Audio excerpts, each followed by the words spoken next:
आइए आज हम एनसीईआरटी द्वारा जारी की गई नई पुस्तक मल्हार, जो क्लास 6 के लिए सीबीएसई बोर्ड द्वारा प्रस्तावित है, उसका पहला पाठ है मातृभूमि। इसके कवि हैं सोहनलाल द्विवेदी जी, जिन्होंने ये कविता लिखी है।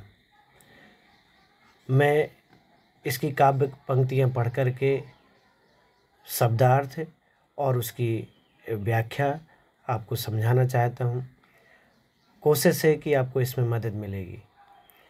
ऊंचा खड़ा हिमालय आकाश चूमता है, नीचे चरण तले झुक नित सिंधु झूमता है। गंगा यमुन त्रिवेणी नदियाँ लहर रही हैं, जगमग छटा निराली पग पग छहर रही हैं।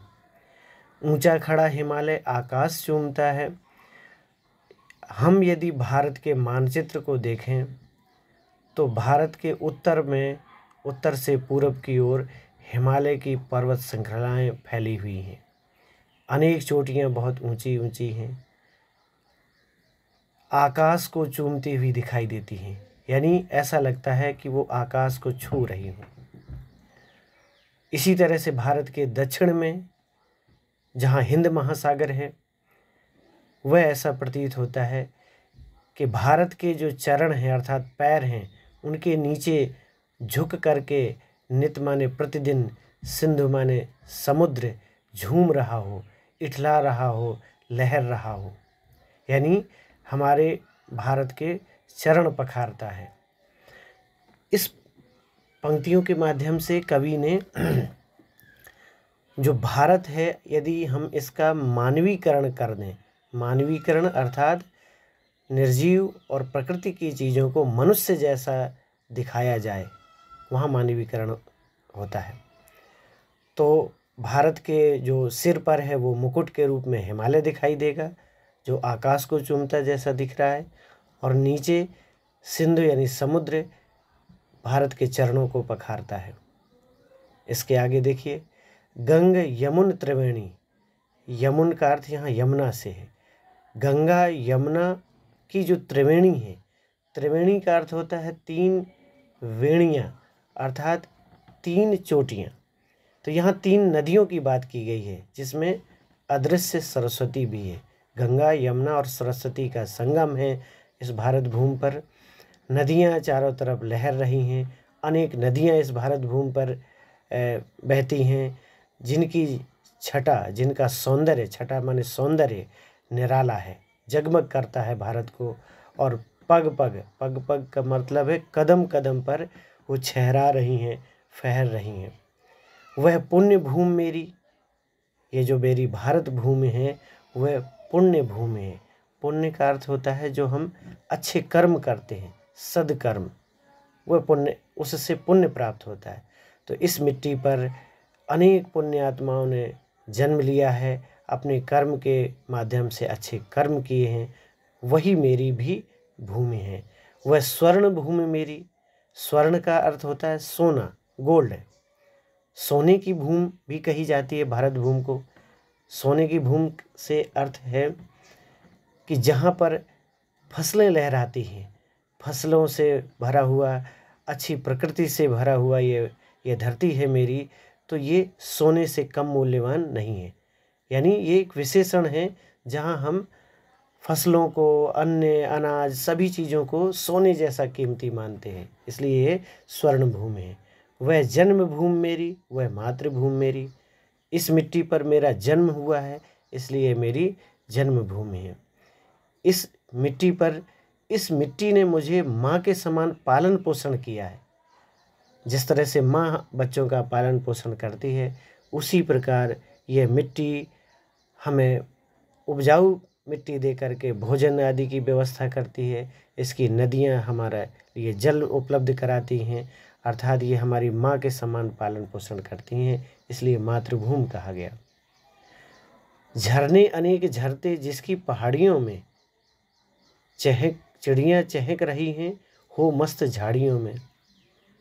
प्रकृति में आप देखते हैं कि कहीं ऊंचे ऊंचे पहाड़ हैं, कहीं छोटे पहाड़ हैं, अन्य पर्वतमालाएं हैं भारत के मानचित्र में, यदि आप ध्यान से देखेंगे, जिसमें से अनेक झरने बहते हैं और वो बहुत ही सुंदर लगते हैं, मनमोहक लगते हैं और मन को शीतल भी करते हैं। अनेक पहाड़ियों से झरने झरते हैं और पेड़ों पर चिड़ियाँ चहक रही हैं मस्त होकर के।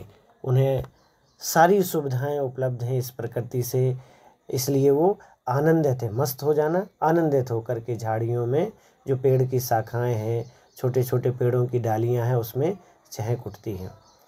अमराइयाँ घनी हैं, कोयल पुकारती है, बहती मलय पवन है, तन मन संवारती है। अमराइयाँ, आम के बगीचे भी लगे हुए हैं इस धरती पर, जिनमें बैठ कर के कोयल अपनी मधुर वाणी में हमें पुकार रही है, आवाज़ लगाती है। बहती मलय पवन है, मलय का अर्थ होता है चंदन। दक्षिण भारत में एक क्षेत्र ऐसा है जहाँ चंदन की पेड़ों की बहुतायत है। उन पर्वतमालाओं से होकर के मलय पर्वतमालाओं से होकर के जो बहती हुई हवा है वह बहुत ही सुगंधित लगती है और जो हमारे तन और मन को संवारती है, सजाती है, प्रसन्न करती है। तो ऐसी ही ये हमारी भूमि है। कवि ने अगली पंक्तियों में अन्य विशेषण दिए हैं। वह धर्म भूमि मेरी, वह कर्म भूमि मेरी, वह जन्म भूमि मेरी, वह मातृभूमि मेरी। यानी ये मेरी धर्म भूमि भी है, जहाँ मैं अपने धर्म का पालन करता हूँ, अर्थात कर्तव्यों का पालन करता हूँ, अपनी जिम्मेदारियों का निर्वाह करता हूँ।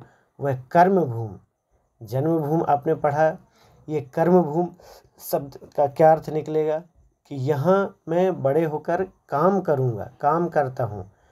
तो कई बार हम जन्म किसी भूमि पर लेते हैं, लेकिन काम के लिए हमें कई बार विदेश भी जाना होता है, दूसरी धरती पर जाना होता है, वह कर्मभूमि बन जाती है। लेकिन मेरे लिए यही ये धरती यानी मेरा भारत देश यही जन्मभूमि है और यही मेरे लिए कर्मभूमि है। मातृभूमि भी यही है मेरी। जन्मे जहाँ थे रघुपति, जन्मी जहाँ थी सीता, कृष्ण ने सुनाई वंशी पुनीत गीता। कैसी है ये भूमि? जहाँ रघुपति ने जन्म लिया था। रघुपति किसका नाम है? आप सभी जानते हैं, प्रभु श्री राम जी का नाम है। अयोध्या में उनका जन्म हुआ था। तो इस धरती पर भगवान श्री राम ने जन्म लिया, इसी धरती पर माता सीता ने जन्म लिया। आजकल हम कह सकते हैं कि जो सीता की जन्मभूमि है मिथिलांचल, मिथिला का क्षेत्र, जिसे जनकपुर भी कहा जाता है आज, तो वह क्षेत्र अब नेपाल में पड़ता है, लेकिन प्राचीन भारत का ही वो हिस्सा रहा है। श्री कृष्ण ने सुनाई वंशी, भगवान श्री कृष्ण ने मधुर वंशी सुनाई, सबको प्रसन्न कर दिया, मोहित कर दिया।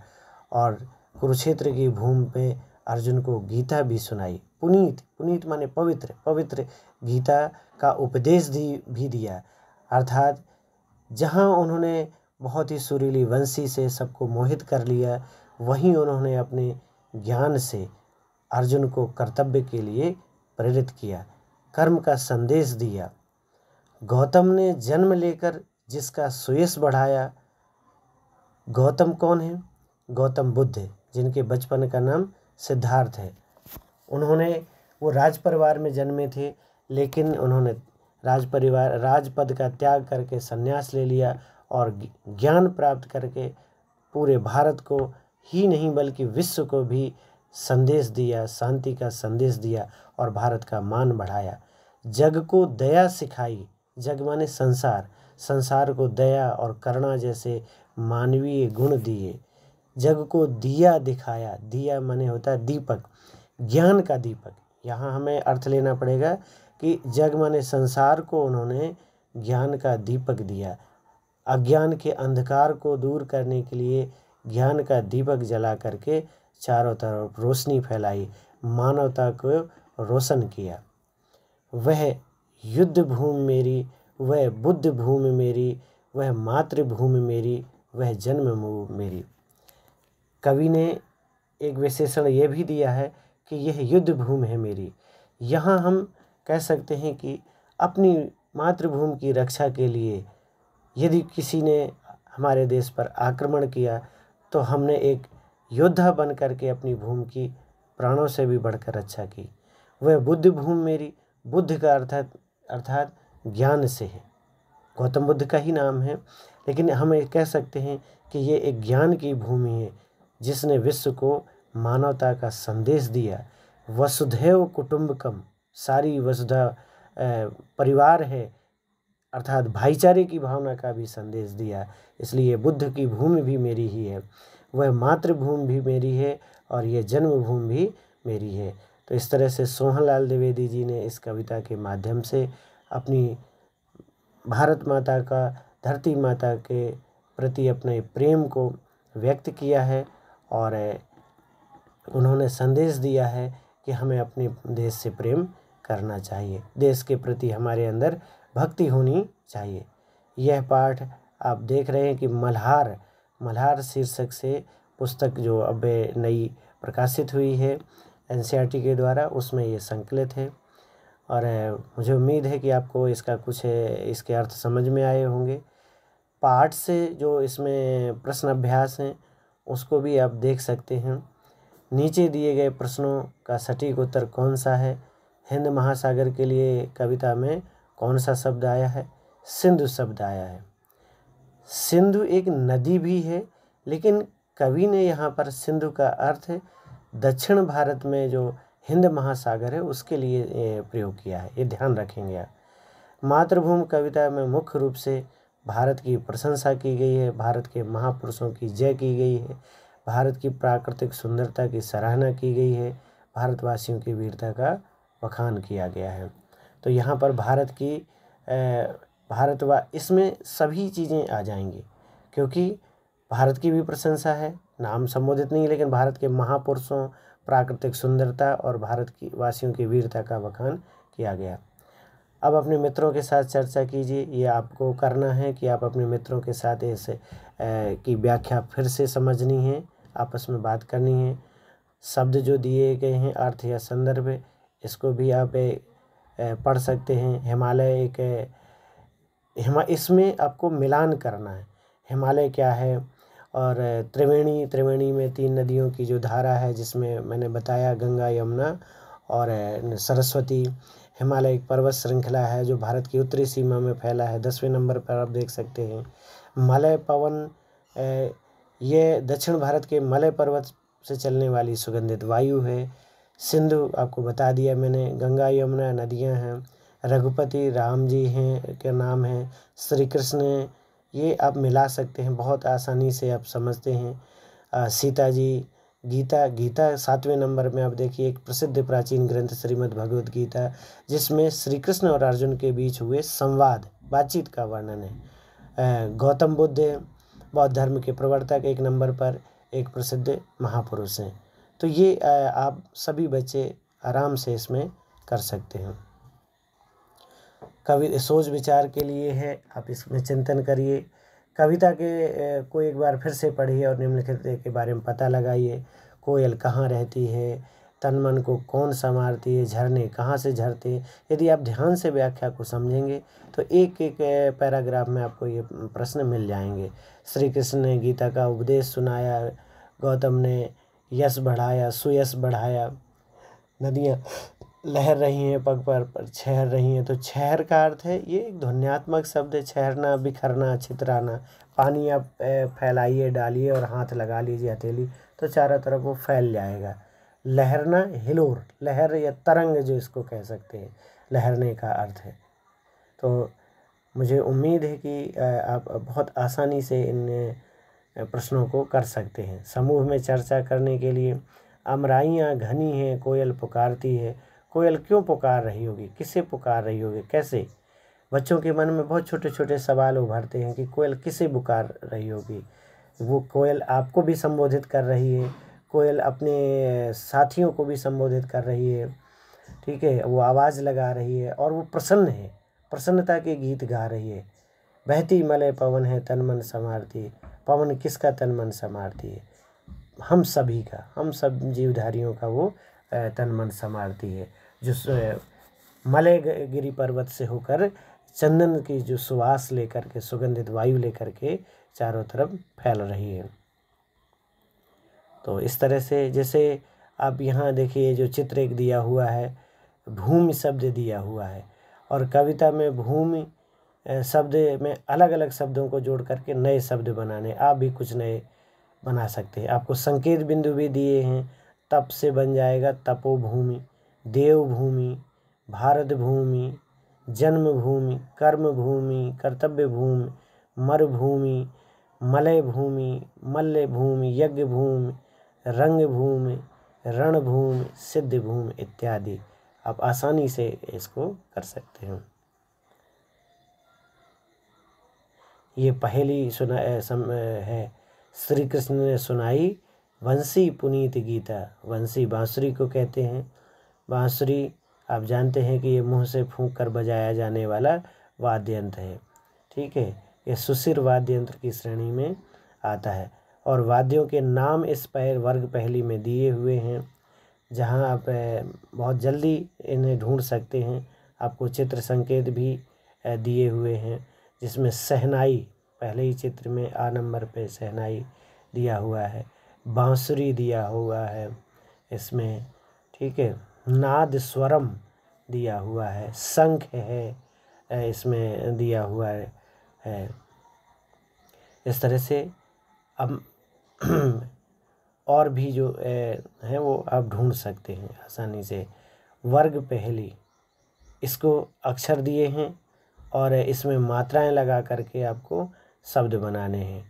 हिमालय दिया है, गंगा है, भीतर, ये शब्द जो आसानी से हम इसमें कर सकते हैं। क्योंकि वीडियो बहुत लंबी हो जाएगी और अगर हम सभी प्रश्नों को लेने की कोशिश करते हैं तो मुझे उम्मीद है कि आप आसानी से इसे